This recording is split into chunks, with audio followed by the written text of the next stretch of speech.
how to burn out your best employees without even realizing it. Here, you'll find out exactly why this happens and how you can prevent your top performers from suddenly quitting. For most managers, sudden resignations, especially from their best employees, feel like a slap in the face.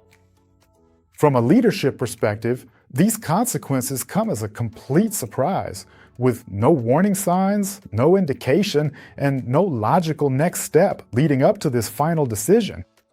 I'd like to use a recent example to show how something like this usually develops.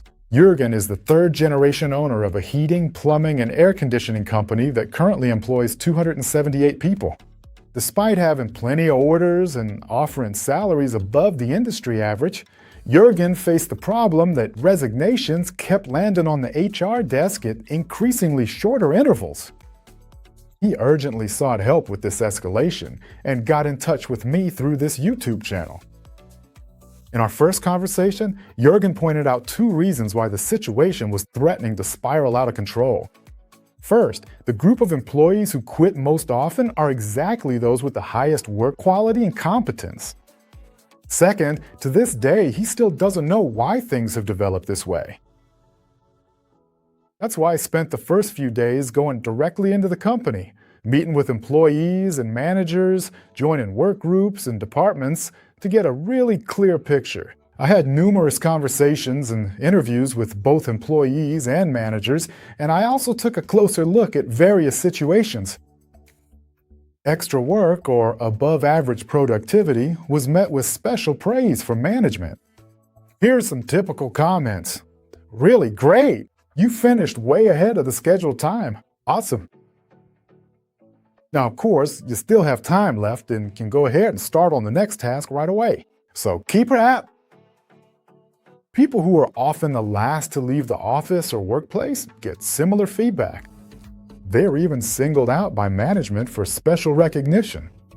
Great commitment, a fantastic role model, and so on and so forth. So that means good performance, like finishing faster or staying longer than others, isn't rewarded with perks like extra time off, longer breaks, or genuine recognition.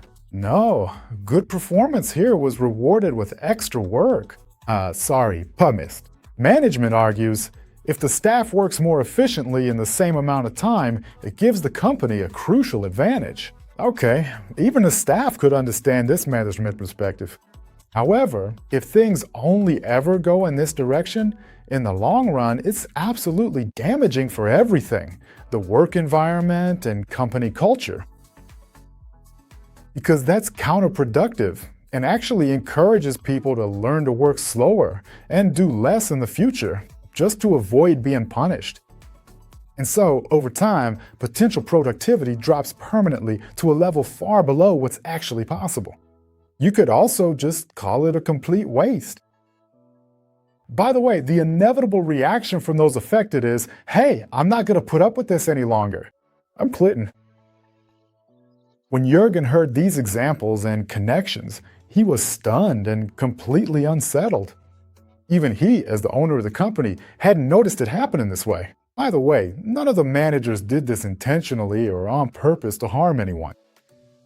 It just gradually developed over time into a bad routine that started to take on existentially threatening proportions. Jürgen then asked me if it was even possible to turn things around and get everyone working together properly again. Of course it was possible, but it was also high time to initiate some major changes. Jürgen gave us free rein to completely redevelop and reshape the company culture. So my team and I turned everything around 180 degrees based on the possibilities, wishes, ideas, and expectations of the staff.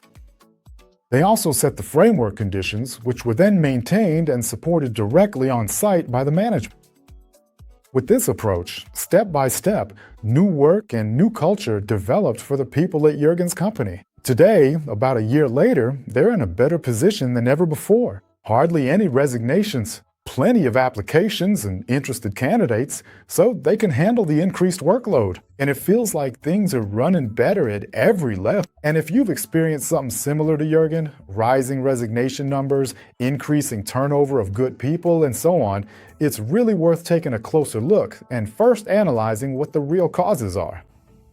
And if you don't want to do that alone, or can't, and would rather rely on years of experience, let's talk and exchange ideas about it.